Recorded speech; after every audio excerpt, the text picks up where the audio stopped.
Este é o programa Debate Brasil, produzido pela AEPET, Associação dos Engenheiros da Petrobras, e transmitido por 64 TVs comunitárias em todo o país.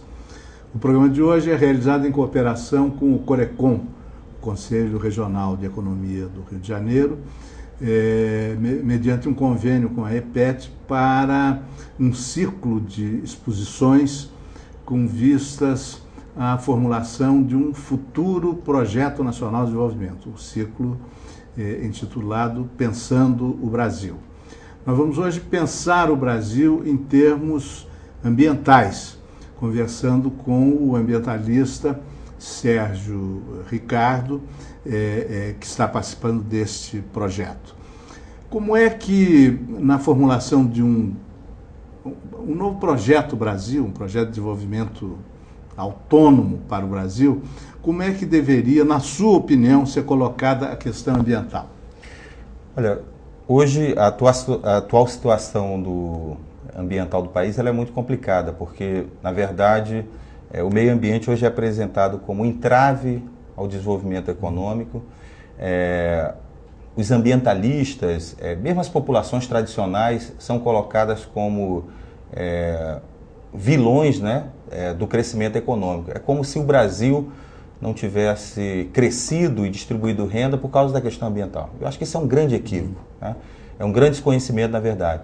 Porque nós tivemos no país alguns ciclos econômicos, desde o início, né, da nossa colonização, e esses ciclos, na verdade, eles foram ciclos bastante predatórios do meio ambiente. A crise ecológica que nós vivemos hoje tem essas raízes. Além disso, esses ciclos econômicos distribuíram muito pouca renda, a ponto do nosso país ser campeão da desigualdade, né? Então, o meio ambiente ele tem que ser visto como algo estratégico. Não é possível um desenvolvimento econômico autônomo, soberano para o nosso país, sem levar em conta a questão ambiental, né? A gente pode aí debater as várias áreas da economia, eu acho que isso é uma questão central, né?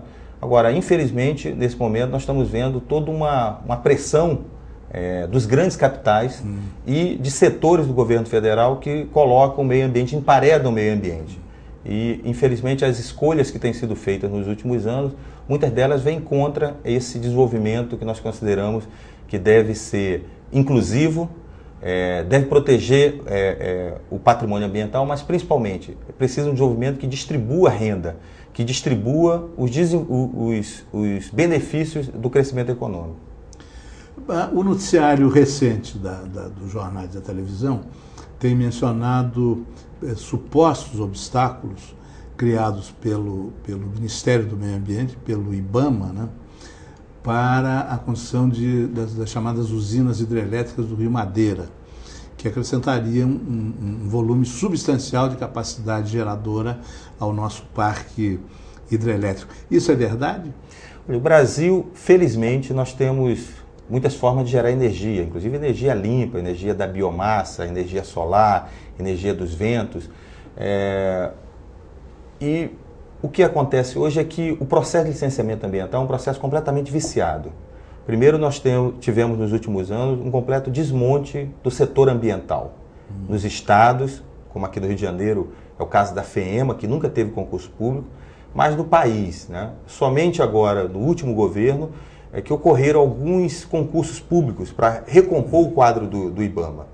Então, há uma defasagem. Nós precisaríamos aí investir em mais concurso público, na reestruturação dos órgãos ambientais, exatamente para poder atender com critérios técnicos e também com agilidade os inúmeros licenciamentos ambientais. Tá? São milhares de processos de licenciamento e o corpo técnico é muito reduzido. Outra questão, hoje um técnico do setor ambiental ele ganha muito pouco, os salários são baixíssimos. Isso tem provocado, inclusive, uma fuga de quadros altamente qualificados para a iniciativa privada. Então a sociedade perde quando esse profissional abandona sua carreira de Estado, sua carreira na administração pública. Terceiro aspecto, nós temos que discutir para quem é gerada essa energia ali do Rio Madeira, né? O projeto ele apresentou muitas falhas desde o início. É bom ressaltar aqui que a maioria dos estudos de impacto ambiental, que é uma peça técnica, é a base do licenciamento ambiental, eles são muito mal feitos, são extremamente precários, né? Omitem muitas informações. Isso ocorre principalmente porque há uma certa promiscuidade no licenciamento ambiental, em especial, entre o setor público, né, e o setor privado.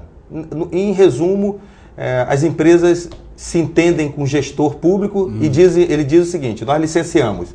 Então, esse é um fator decisivo. Os estudos de impacto ambiental são muito ruins. O que eu acho que aconteceu é que os técnicos do IBAMA, eles analisaram o projeto e levantaram uma série de questionamentos, dezenas de questionamentos. Agora, eu acho que o mais sério é o seguinte, é que esse projeto é um projeto bastante questionável. Há impactos sociais, inundações de populações, há impactos ambientais, mas principalmente, nós temos estudos aí que estão publicados que aquele empreendimento é um empreendimento que está sendo feito para atender um grupo de grandes multinacionais que pretendem se instalar naquela região. Eu acho que esse na verdade, é um falso debate. O Brasil tem como produzir energia limpa, no entanto, a pauta que está sendo apresentada é a construção da usina nuclear de Angra 3, são termoelétricas, inclusive termoelétricas a carvão, que são extremamente impactantes, né? Em Santa Catarina, aqui em Sepetiba, no estado de São Paulo, e grandes hidrelétricas que, em função do seu porte e da localização, podem provocar, de fato, grandes impactos. Na sua opinião, um projeto nacional de desenvolvimento deveria ou não dar prioridade a hidrelétricas? Olha, a matriz brasileira, ela é hidroeletricidade e é uma matriz considerada limpa. Logicamente que grandes hidrelétricas foram construídas no passado, em especial durante o regime militar, não levaram em conta a questão ambiental e muito menos a situação das populações tradicionais, indígenas, agricultores, pescadores, né? Se inundou grandes áreas. Então, o Brasil tem hoje uma matriz limpa. Eu acho que a gente deveria mudar o foco. O Brasil deveria investir em conservação de energia, pelo menos 10% da energia que nós hoje gastamos poderia ser economizado, né? E a população deu demonstração disso, de que quer participar durante aquela crise do apagão. Tá? O brasileiro é rapidamente orientado, o papel dos meios de comunicação, das escolas, a própria posição do setor público fez com que a população se mobilizasse rapidamente e conservasse energia. Mas aquilo foi um desastre, porque causou muito desemprego. Quer dizer, empresas de todos os tipos e de todas as dimensões tiveram de reduzir as suas atividades, né? Não, sem dúvida alguma. Quer dizer, o apagão, na prática, foi uma tragédia nacional. Eu estou lhe dizendo o seguinte, que é possível você ter uma redução no consumo, seja domiciliar, sim, seja no setor industrial, né, a partir de campanhas educativas, enfim, sim, como uma cultura da conservação. Nós temos que entender que a água, a luz, tudo que nós consumimos vem de algum lugar, isso é a natureza. O péssimo desempenho da economia no ano do apagão se deveu ao apagão, à redução da atividade industrial. Quer dizer, o grande drama da redução da atividade industrial foi o desemprego que provocou. Sem dúvida alguma. E a população reagiu e colaborou muito. Outra questão, eficiência energética. Nós podemos ter na nossa matriz de transporte e no setor industrial uma maior eficiência energética. Quer dizer, conservação de energia, a utilização das energias limpas, né? O nosso país pode produzir energias renováveis da biomassa, né? O que se critica hoje é que nós não podemos transformar o nosso país no quintal dos Estados Unidos. Quer dizer, nós não podemos ser aqui, novamente, aumentar a produção da cana-de-açúcar, por exemplo, para atender o interesse das empresas, do governo americano. É isso que se condena. Até porque o avanço dessa fronteira agrícola se dá exatamente sobre as florestas. Seja a floresta amazônica, seja a Mata Atlântica, seja o Cerrado. Agora, é possível o país ter um desenvolvimento energético, autônomo, soberano, a partir de várias fontes de energia, né? E, inclusive, as pequenas centrais hidrelétricas. Agora, o que está colocado aí é que mais uma vez, é o grande interesse econômico, né? O interesse de grandes capitais internacionais e que, infelizmente, a política do governo federal tem sido orientada para priorizar esses empreendimentos, tá? Eu acho que, na prática, isso traz um falso desenvolvimento econômico no nosso país. Nós já tivemos inúmeras políticas aqui no Brasil que eram cantadas e decantadas como políticas desenvolvimentistas, geradoras de emprego, mas o resultado delas foi a redução da qualidade de vida, aumento do desemprego. Então, eu acho que o nosso país ele tem todo o potencial, ele tem um povo criativo, ele tem bens da natureza, os recursos naturais, tem extensão, né? Nós temos, hoje, uma área acadêmica superativa, né?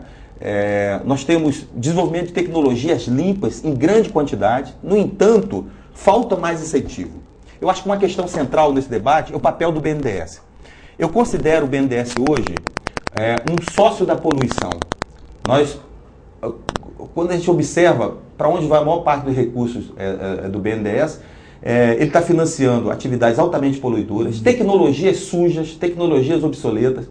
Daria para a gente dar uns exemplos? Vou lhe dar um exemplo, que até o Rio de Janeiro foi agora afetado por isso. É a questão da indústria da celulose, por exemplo. A indústria da celulose, são grandes empresas, enfim, mas tem o papel da Aracruz Celulose. Aracruz, onde está instalada, por exemplo, no norte do Espírito Santo, no sul da Bahia, ela é um copo d'água de riqueza num oceano de miséria.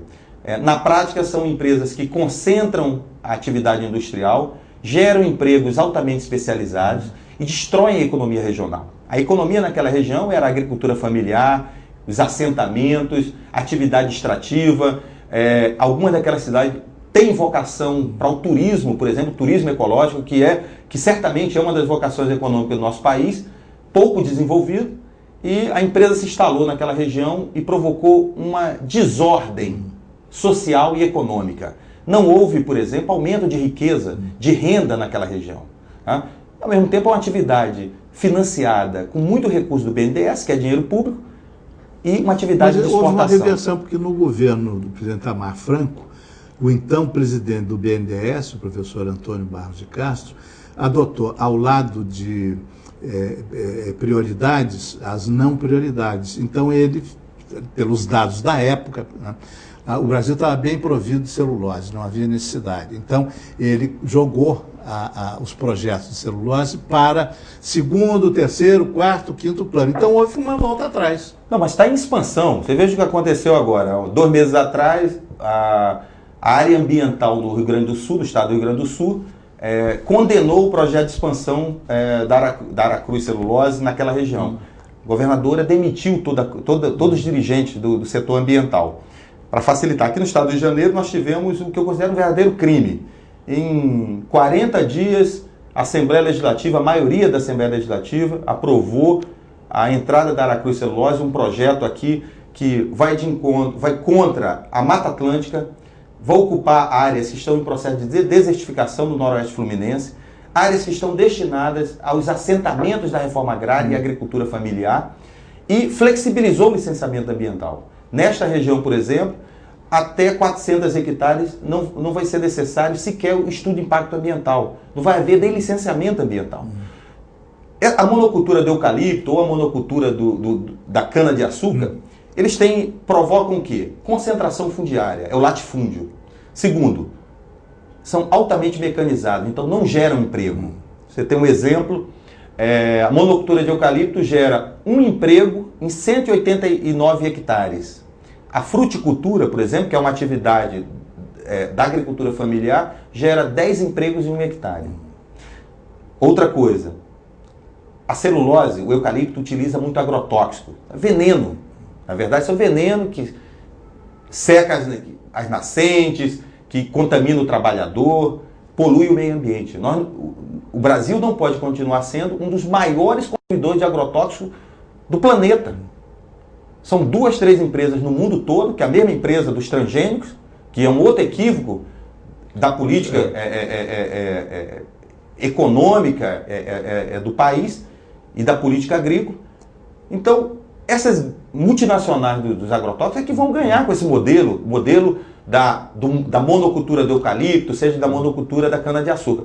O que nós estamos advogando é um outro modelo. O Brasil precisa ter um desenvolvimento econômico descentralizado, nós temos que fortalecer as economias regionais, porque dentro de um mesmo estado ou de uma mesma região do país, nós temos diversas vocações econômicas que se apresentam. Essas atividades, em geral, não têm apoio do setor público, principalmente do BNDES. O BNDES deveria fomentar esse tipo de atividade. Vou lhe dar um exemplo aqui que eu considero um dos maiores desperdícios do Brasil. É a vocação do Brasil na área da pesca. Tá? Nós temos um litoral espetacular. O nosso litoral aqui é invadido a toda hora por embarcações coreanas, japonesas, de tudo que é procedência. Eu já ouvi dizer que tem muita sardinha portuguesa vendida aqui, que na verdade é pescada nas águas brasileiras. Né? Exatamente. É sardinha brasileira naturalizada portuguesa. E muitas vezes essas embarcações estrangeiras utilizam a nossa mão de obra de forma precária. Então o Brasil tem um litoral espetacular, altamente produtivo, e o nosso litoral está virando o quê? Descarga de esgoto de todas as cidades brasileiras, que é o destino de 80% das nossas cidades, não tem saneamento básico nenhum. Então, as nossas praias estão ficando poluídas, o nosso oceano está ficando poluído, e a atividade pesqueira tem pouquíssimo incentivo. Nós temos agora uma Secretaria Nacional da Pesca, mas na prática, o pescador artesanal, o pescador cooperativado, aquela atividade que, na verdade, é que agrega mais mão de obra, tem pouquíssimo incentivo. Essa secretaria foi criada em 2013 e, aparentemente, de lá para cá, não pescou grande coisa. Pelo menos a gente não ouve falar. Mas eu queria já deixar uma pergunta que foi insinuada foi sugerida pela sua resposta anterior. É a Monsanto, a multinacional, que fabrica, ao mesmo tempo, o agrotóxico, que é o veneno, e que está impondo a países como o Brasil o transgênico. Então, nessa questão da energia da biomassa, que seria uma grande alternativa, essa pergunta fica para depois do intervalo, nessa questão da energia da biomassa, a Monsanto e outros grupos estão aproveitando para empurrar a soja transgênica, quando ela não tem o mesmo potencial energético de outros produtos brasileiros. Então, fica a pergunta, como é que é a questão do transgênico num projeto nacional de desenvolvimento? Até já.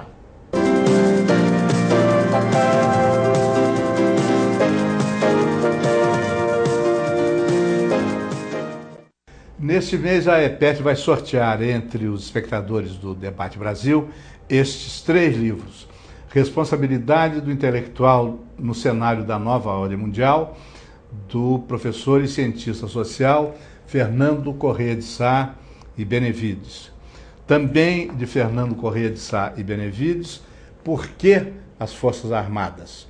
E afinal, Petrobras, um clarão na história, de Bautista Vidal e Gilberto Felisberto Vasconcelos. Inscreva-se nesse sorteio pelos endereços que vão aparecer agora na tela do seu televisor.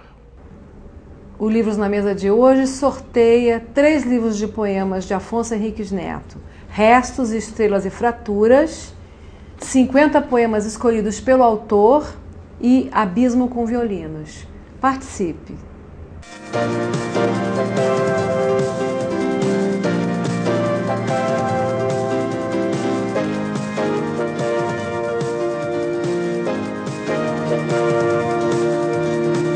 Este é o programa Debate Brasil, produzido pela AEPET, Associação dos Engenheiros da Petrobras, e transmitido por 64 TVs comunitárias em todo o país.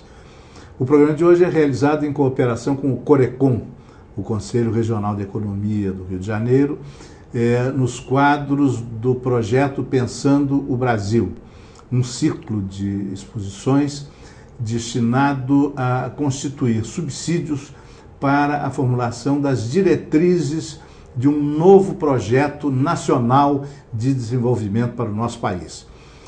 Nesse ciclo, estamos discutindo hoje a questão do meio ambiente com o ambientalista Sérgio Ricardo. A pergunta que ficou antes do intervalo, suscitada, aliás, por uma resposta anterior dele, foi como é que fica a questão dos transgênicos nos projetos da biomassa. Quer dizer, surge a ideia da energia limpa da biomassa, mas ao mesmo tempo essa ideia é invadida pela Monsanto, que precisa espalhar pelo mundo inteiro não só os seus agrotóxicos, como também as suas sementes transgênicas. Num projeto autenticamente nacional de desenvolvimento, que tratamento deveria ser dado a iniciativas como essas da Monsanto?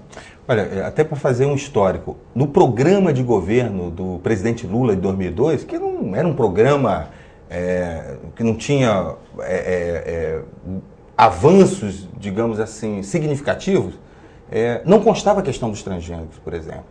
Eu acho que um dos grandes equívocos que fez com que o governo caminhasse para o que nós estamos vendo hoje, enfim, um governo que tem priorizado o capital financeiro, interesses de grandes multinacionais, é exatamente o fato de ter sido rasgado aquele programa.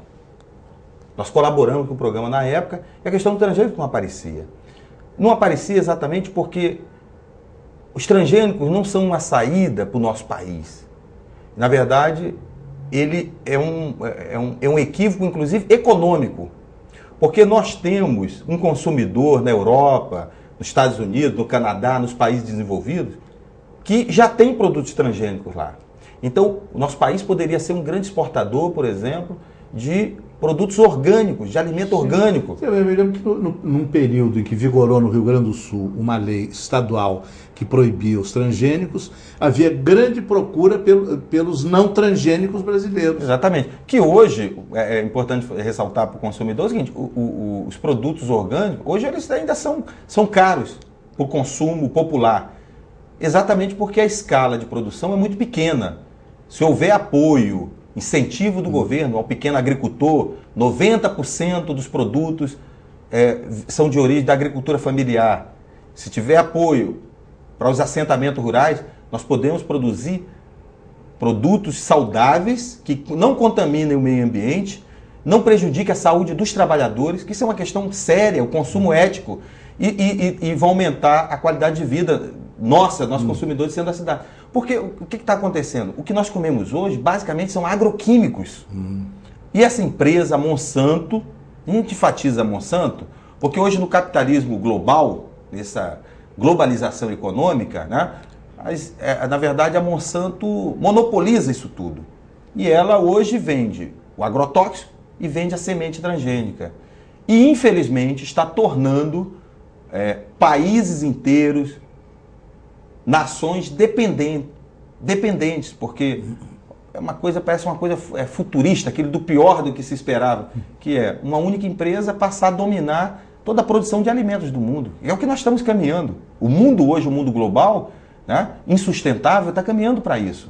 Então, nós temos que condenar esse modelo. Esse modelo, ele é um modelo altamente concentrador de riqueza, ele é altamente poluidor e coloca em risco a saúde humana. Né? Eu costumo fazer muitas palestras, escola, universidade, comunidade, tudo que é lugar. E eu tenho feito uma pergunta que tem constatado o seguinte, todo mundo hoje conhece alguém que tem câncer, ou que está doente de câncer, ou que morreu de câncer, etc. e tal. Essas doenças da modernidade têm muito a ver com o modo de vida que nós levamos, os meios de transporte das nossas cidades, com a intensidade da poluição e principalmente com os alimentos. Tá? Os alimentos hoje são à base de agroquímicos e é uma questão de soberania alimentar, mas também de saúde pública. Um país optar por ter uma produção de alimentos mais limpa é uma questão de saúde pública. Eu acho que o Brasil precisa caminhar para isso. Nos países ricos do mundo já há grupos consideráveis de consumidores de maior poder aquisitivo que estão dispostos a pagar mais por um alimento mais saudável. E aí o Brasil podia ser o grande exportador mundial de produtos orgânicos. Mas a Monsanto invadiu exatamente as regiões do país que estavam livres dos transgênicos, e o transgênico é uma praga, né? Porque ele se espalha e de repente ele está invadindo pelo subsolo ou pelo ar, ele está invadindo as áreas transgênicas. Não tem como fazer separação entre as sementes crioulas, que são as sementes naturais, e a semente transgênica. Depois de um tempo, não tem como haver separação. Não tem, né? Não, porque...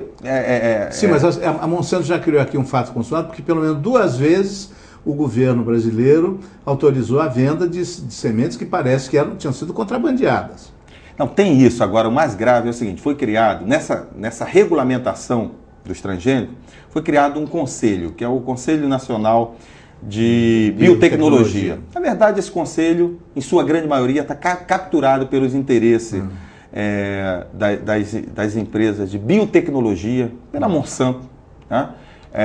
E esse conselho tem sido extremamente generoso com essa multinacional. E é uma questão até de violação do direito ambiental brasileiro e da Constituição Federal. Você tem uma noção, o setor ambiental, o Ministério do Meio Ambiente e o IBAMA perderam o poder de licenciamento ambiental. O setor de saúde coletiva, de biossegurança, perdeu o poder do licenciamento ambiental. Isso hoje está reservado a uma empresa, a essa CNTBio, que na prática tem uma série de pesquisadores renomados, mas em sua grande maioria são pessoas que têm vínculos aos interesses dessa multinacional. Então, eu acho que essa é uma questão que está sendo questionada. Eu acho que nós temos que, inclusive, eu acho que o Poder Judiciário devia tomar uma decisão em relação a isso, porque nós estamos colocando em risco não só a questão do patrimônio ambiental, mas a saúde pública. O direito à precaução é um direito reconhecido internacionalmente. Ainda dá para reverter esse quadro e livrar o Brasil do transgênico, ou já está tudo contaminado?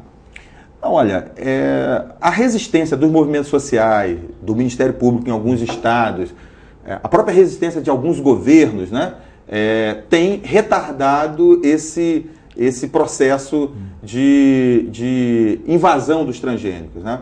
Agora está muito presente. Para você ter uma noção, os produtos no supermercado deveriam ter a rotulagem. Sim. Não tem. Sim, volta e meia já. Não tem. Você vai a um supermercado, você compra os alimentos, você não consegue identificar o que é transgênico, o que não é transgênico. Né? A ministra Marina, infelizmente agora mudou o discurso, está falando em pacto de convivência entre os transgênicos e os não transgênicos. Eu acho que isso é um retrocesso, é mais um retrocesso, porque ela sabe muito bem, melhor do que todos nós, que isso é inviável, essa convivência, até porque na natureza isso se mistura, essas sementes se misturam e os riscos estão aí colocados. Então, o que eu queria colocar é o seguinte, o Brasil poderia dar um exemplo ao mundo, fazer um reencontro entre a economia e a ecologia. Sim. Essas palavras têm a mesma raiz. Tá? E a crise global, essa crise planetária que nós temos hoje, ninguém duvida que ela está acontecendo, são as mudanças climáticas, são o aquecimento global, enfim, pode ser um pouco mais, um pouco menos, mas nós estamos diante de uma crise. Mas todo dia tem notícias sobre aquecimento global. Pois é. Nós estamos diante de uma crise global, uma crise civilizatória. Né? Então o Brasil pode dar o exemplo. Né? Fazendo esse reencontro da economia e da ecologia e buscar um outro modelo. Mas eu quero insistir nisso, nós não podemos buscar um modelo do capitalismo renovado, um modelo que eu chamo de ecologia de mercado. Tá? Se a economia, se ela não distribuir os benefícios da produção, dos resultados da produção, não é uma economia justa e não é uma economia ambiental. Né? Nós precisamos buscar um maior planejamento das nossas regiões, valorizar as vocações econômicas. Nosso país tem um potencial espetacular, nós estamos perdendo as oportunidades. Né? O velho modelo econômico que ainda está colocado aí é uma falácia, é uma enganação. Grandes empreendimentos são financiados pelo BNDES, são apresentados pelo governo como redentores da economia. Isso não acontece na prática. Né? Só é possível gerar emprego em grande escala através da economia ambiental. Nós podemos dar aqui vários exemplos. Nós temos exemplos aqui do campo, da questão da agricultura familiar, da agroecologia. A agroecologia movimenta hoje quase 10 bilhões de reais no mundo todo. E o Brasil tem uma participação muito pequena nisso tudo. Nós temos as tecnologias limpas, nós temos um parque industrial espetacular, muitas universidades com capacidade, as tecnologias limpas, também um outro setor que o Brasil pode desenvolver. A própria reciclagem, o caminho da reciclagem também, que é uma saída, inclusive para retirar hoje da exclusão social e do risco sanitário milhares de catadores que estão dentro dos lixões. Ora, os países mais desenvolvidos estão fazendo a reciclagem. Não é apenas por uma questão de consciência ecológica, é por uma questão econômica. Então nós não podemos nos dar o luxo de jogar fora tudo, né? E manter na mais absoluta exclusão social milhares de trabalhadores e trabalhadoras. A maior parte dos catadores no Brasil todo são mulheres. Quer dizer, essa desigualdade ambiental, ela atinge principalmente as mulheres mais pobres. Então, nós temos aqui possibilidade de buscar uma outra economia.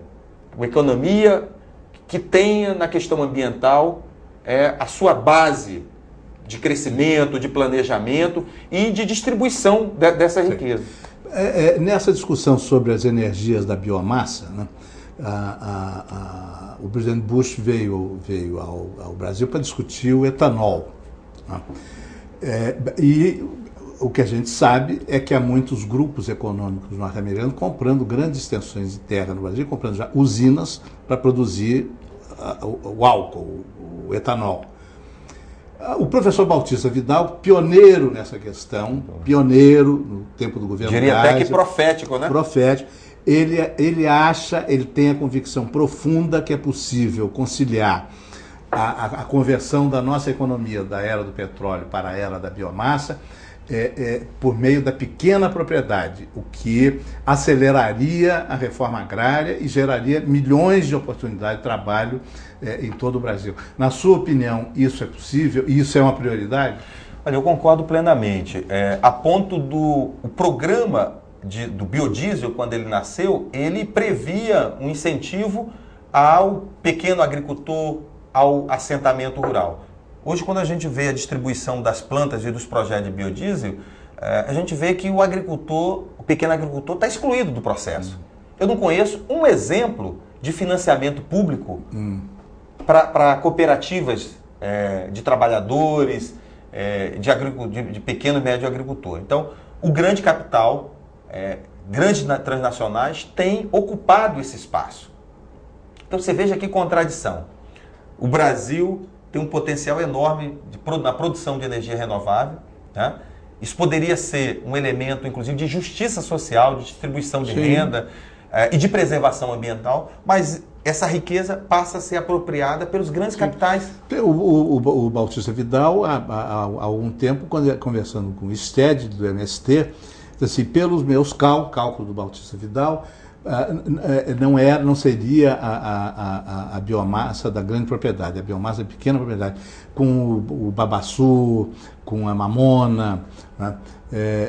E até com pequena a produção da cana-de-açúcar em pequenas áreas, né? Então, assim, o Bautista, com aquela exuberância, ele disse: Stedley, você me consegue 5 milhões de sem terras?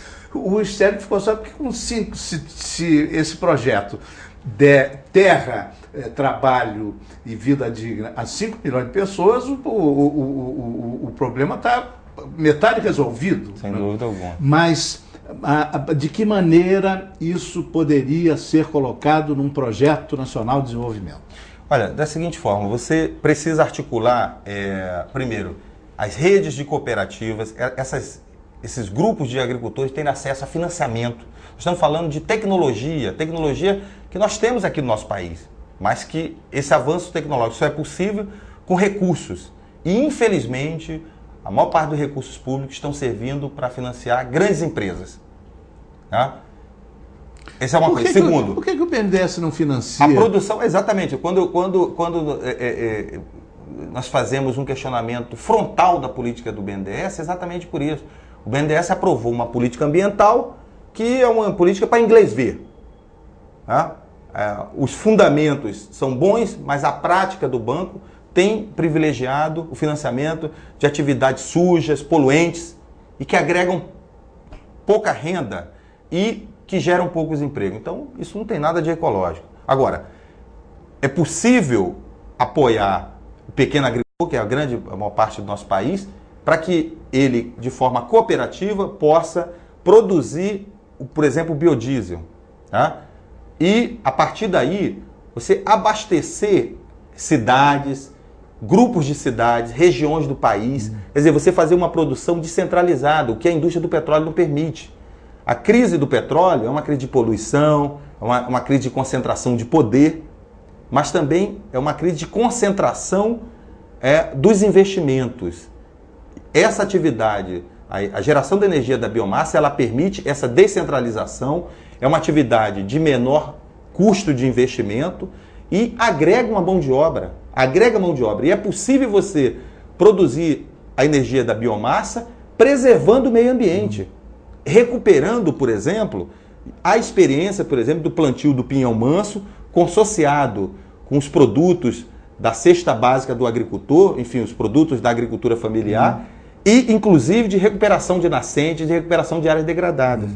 Tá? O que, por exemplo, os combustíveis fósseis e o petróleo não permite. É uma atividade que acaba sendo concentradora. Então, essa alternativa existe. Isso é de conhecimento dos técnicos do governo federal, que é o grande incentivador disso, o grande propulsor dessa política, mas, no entanto, a nossa política econômica ela tem um equívoco muito grande, que ela privilegia o capital internacional.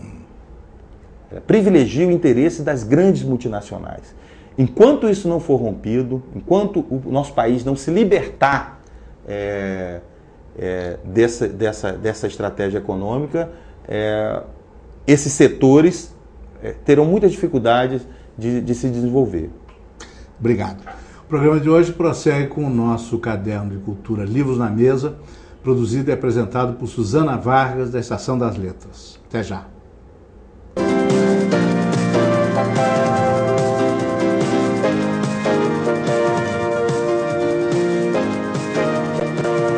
Neste mês, a EPET vai sortear entre os espectadores do Debate Brasil estes 3 livros.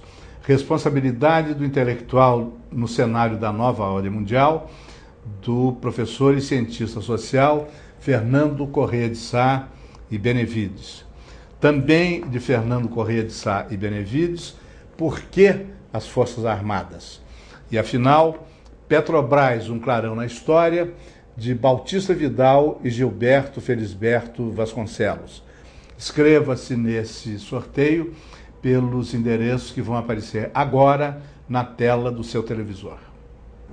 O Livros na Mesa de hoje sorteia 3 livros de poemas de Afonso Henriques Neto. Restos, Estrelas e Fraturas, 50 poemas escolhidos pelo autor e Abismo com Violinos. Participe!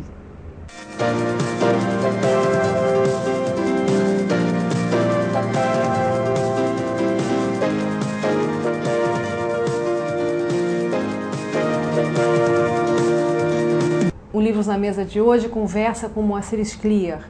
Moacir Scliar é gaúcho, é ficcionista, jornalista, ficcionista, cronista, autor de mais de 70 títulos, entre ensaio, ficção, enfim, todos os gêneros. É um autor conhecidíssimo, queridíssimo do público brasileiro, membro da Academia Brasileira de Letras, recentemente, né? Não tão recentemente, mas enfim, e que o Livros na Mesa tem a honra de receber, né, aqui. Obrigada, Moacir, por estar aqui presente conosco. Na lista dos títulos, faltou dizer fã da Suzana Vargas, mas... que não só produz esse belíssimo programa, como também é uma figura exponencial na cultura brasileira. Obrigada, você sempre fazendo a gente se sentir importante. Mas assim, vamos conversar, eu pretendia falar um pouco sobre a obra como um todo, mas eu quero me concentrar no lançamento, nesse último lançamento seu, O Texto ou a Vida, porque me parece que ele é muito parecido com tudo, com você, né? Você como escritor, você é um incansável escritor. Quer dizer, eu tenho a impressão que justamente é o texto ou a vida. Explica então melhor para nós. Esse livro é um exemplo assim de como as obras nascem às vezes por acaso, né? A editora Brasil, que produziu o livro, entrou em contato comigo e perguntou se eu faria uma antologia dos meus contos. Eu já fiz várias antologias, né? E realmente não vi sentido em fazer mais uma. Mas eu ponderei que se fossem contos e outros textos, talvez valesse a pena. E ao começar a reunir esses contos e outros textos, eu me dei conta que aquilo, de alguma maneira, assim, refazia minha trajetória como pessoa, né? Isso acontece com todos os escritores. A nossa vida está na nossa obra, né? Então, eu usei esses contos, essas crônicas, esses trechos de romance para falar sobre o que foi a minha vida enquanto eu estava escrevendo e, mais importante que isso, né, o que foi a trajetória da minha geração literária, que é uma geração importante nesse país, né? A geração que começou a publicar no final dos anos 60 foi uma geração que viveu um momento transcendente da história brasileira, né? Um momento da ditadura, um momento da repressão, da censura, né? E ao mesmo tempo também um momento de grande criatividade literária, era a época do realismo mágico, né? Que agora está sendo contestado, né? Que a sua obra, você foi um dos traços fundamentais do seu como todos os trabalho. Escritores, né, daquela época, a gente foi fortemente influenciado por autores como Garcia Marques, como Cortázar, né? Que na verdade está falando da conjuntura política da América Latina, né? Então o livro ficou pronto, né? Para minha surpresa, ele despertou muito interesse, ele esgotou rapidamente a primeira edição e teve uma repercussão muito boa de crítica e de público, né? O que mostra que realmente assim nosso país está num momento de tomar consciência, né, do seu passado, da sua identidade cultural, né? E eu acho que de alguma maneira assim esse livro se encaixou nesse quadro, né? Que no meu modo de ver é um quadro bastante auspicioso. Eu acho que é um quadro que corresponde à maturidade cultural brasileira. E quais digamos assim, esse quadro, né? Quais os fundamentos para você dele? Eu faço parte de uma geração que teve uma trajetória a sua vida, né, que você vai interessante, falar. Né? No meu caso, assim, é uma confluência, né, de situações, né? Eu sou filho de imigrantes, sou gaúcho, né, de Porto Alegre.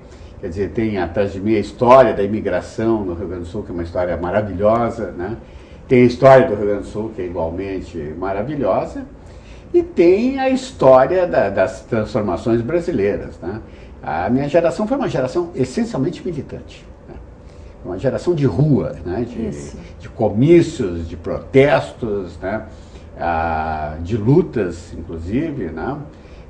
Uma geração que em Porto Alegre, em 61, enfrentou uma tentativa de golpe e conseguiu, né, acho que pela primeira vez na história da América Latina, impedir que um golpe se realizasse, mas que não escapou do golpe de 64, né, e que dolorosamente foi descobrindo, né, as limitações da sua ação, né, e, inclusive no que diz respeito à esquerda, né, a esquerda da qual nós fazemos parte mudou muito, né, mudou porque o mundo mudou, né.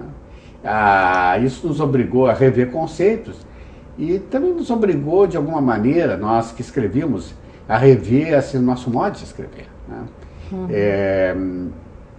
Voltando ao realismo mágico, por exemplo, eu acho que foi importante num determinado momento, mas hoje em dia eu me considero muito mais realista do que mágico, porque realmente assim, não há muitos lugares para mágica na nossa realidade, né?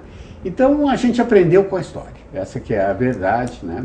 E eu acho que o Brasil aprendeu com a história e, portanto, quando a gente fala dessa geração, a gente está falando do Brasil, isso evidentemente é importante.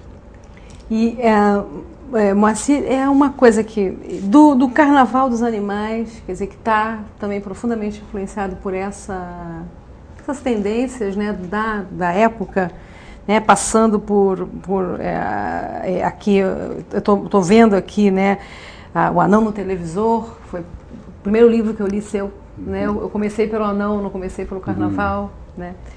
Quais as transformações que você percebe, assim? Quer dizer, eu percebo você numa direção mais realista, por exemplo, um trabalho mais direto, né, com a realidade. Como é que você... Eu acho que tu citasse um exemplo assim, para mim é muito interessante. O Carnaval dos Animais foi um livro publicado em 1968, né? Ou seja, o ano do ato institucional número 2, né? O ano assim em que a situação do Brasil se agravou consideravelmente, a repressão tornou-se muito mais forte. E nessa época, lá estou eu escrevendo as minhas histórias, né? As histórias, como diz o título do livro, Carnaval dos Animais, elas versam sobre animais. Frequentemente os animais são personagens. Como fábulas, mas não são fábulas, né? Não, de forma nenhuma. Mas são alegorias políticas. São alegorias políticas. Porque esses animais são animais ferozes, devoradores, intimidantes, né? Eles refletiam, né, a visão que a gente tinha do poder naquela época. Era um poder discricionário, né? Um poder extremamente repressivo, né? E a maneira de abordar isso literariamente era através do fantástico, ou seja, uma maneira através da qual os censores não se dessem conta, né? A censura não soubesse do que a gente estava falando, porque o risco de cadeia existia, né? E não foram poucos os escritores que pagaram a sua ousadia com a prisão, né? Então era necessário naquela época, era uma condição até de sobrevivência intelectual e espiritual, né? E a gente recorreu a isso, né? Mas progressivamente, né, o que mostra, né, que a gente sempre pode ter esperança no futuro. Porque quando houve o golpe de 64, eu estava saindo da adolescência, né, e a sensação que eu tive é que eu nunca mais na minha vida ia ver democracia no Brasil, né? E que aparentemente aquele regime tinha chegado para durar 50 anos, ou 60 anos, né? E isso foi recebido pela minha geração assim como uma coisa devastadora, né? E aos poucos a gente foi vendo, né, que o Brasil tem reservas de coragem intelectual muito maiores do que a gente podia imaginar, né? E a mudança pela qual o Brasil passou e que acabou se refletindo na literatura, eu acho que é uma prova disso. E você reflete, né, também essa mudança também no modo, né, na forma de escrita, né? Na forma, tanto no romance quanto nos contos, né, que você publica. Eu estou aqui diante, por exemplo, de um livro que agora está saindo em pocket pela Companhia das Letras, que é A Mulher que Escreveu a Bíblia, né? Que você já vai buscar na Bíblia uma personagem, né? Essa mulher feia, horrorosa, né? Como é? Conta um pouco. A coisa é assim, né? Esse livro nasceu de uma obra que eu li, de um scholar americano chamado Harold Bloom, que é um estudioso da Bíblia, e ele tem uma tese muito intrigante. Diz ele, né, que ele supõe que parte da Bíblia, do Antigo Testamento, tenha sido escrito por uma mulher. Não há nenhuma prova de que isso seja verdade. Ele se baseou numa suposta análise estilística, mas eu não sei se isso não era uma gozação dele. Mas, de qualquer maneira, eu fiquei intrigado com essa ideia de uma mulher escrevendo a Bíblia. E quando eu vi, né, a mulher que escreveu a Bíblia está se transformando na minha cabeça numa personagem, né? Como é que é essa mulher? É uma mulher que vive na época do rei Salomão, do rei bíblico, né, que era um rei cuja riqueza se manifestava inclusive no tamanho do harém, porque ele tinha mais de 1000 mulheres, né? É uma coisa assim que me intriga saber como é que alguém administra 1000 esposas, né? Mas sendo rei, tudo bem. E aí ele tem essa mulher, né, a mais nova conquista do harém dele, né, que está muito apaixonado por ele, mas não é correspondente porque infelizmente a moça é muito feia, né? E ele, para se livrar do assédio dela, dá a ela a tarefa de escrever a história do povo hebreu, né, através da Bíblia. Então ela vai escrever a Bíblia, né? E aí tem uma série de aventuras que ocorrem, Mas na realidade eu não estou falando sobre a Bíblia, não estou falando sobre a época bíblica, né? Eu estou falando sobre os estereótipos, né? A ideia, né, que... A questão da beleza, da feiura... Da condição da mulher. A condição da mulher. E que na nossa sociedade ainda é muito marcada. Racista, né? É racismo, é um racismo. Uma forma de racismo. Por esse preconceito, né? Que ainda existe muito, né? O Oriente Médio, que é muito a base da civilização ocidental, sempre foi uma sociedade tribal, patriarcal, né? Na qual a mulher era isso, parte do harém, né? Essa mulher, ao escrever a Bíblia, ao empreender essa tarefa, né, literária, ela descobre que a palavra liberta, né? Então, aos poucos, ela vai recuperando a dignidade dela, né? E, no final, ela não escreve livro nenhum, né? Lamento dizer, contar para os leitores, né? Mas ao que que a tentativa de escrever a Bíblia funciona para ela como um ato de libertação. E de embelezamento, né? De embelezamento, né? É claro que naquela época não tinha cirurgia plástica, né? Não tinha o nosso grande Ivo Pitangui, com quem eu eventualmente convivo na academia, mas ela adquire beleza interior, pelo menos. Beleza interior. Eu vou mudar um pouquinho o rumo da nossa conversa, que nós já estamos quase no final da nossa entrevista. E queria falar com você sobre, que eu acho que é um fenômeno que esse teu último título reflete bastante, o texto ou a vida. Você é médico, de formação médico sanitarista, continuou exercendo até se aposentar, né, a medicina, e é um incansável escritor. Você escreve, você produz muito, né? E é uma curiosidade que eu tenho, eu acho que muita gente deve ter, assim, onde o tempo... E talvez esse título que você deu ao seu último livro, né, reflita muito isso, né? Quer dizer, qual é a mágica, Moacir, para produzir tanto, em tantas áreas? Porque é o ensaio, é o conto, é o romance, você está sempre produzindo para nós. Bom, eu já escrevia, né, desde criança, e quando eu entrei na faculdade de medicina, eu continuei escrevendo, né? De repente eu era médico formado e aí eu me vi diante dessa situação, né? Como conciliar dois ofícios que demandam tanto em termos de tempo e em termos de energia intelectual e em termos de emoções também, né?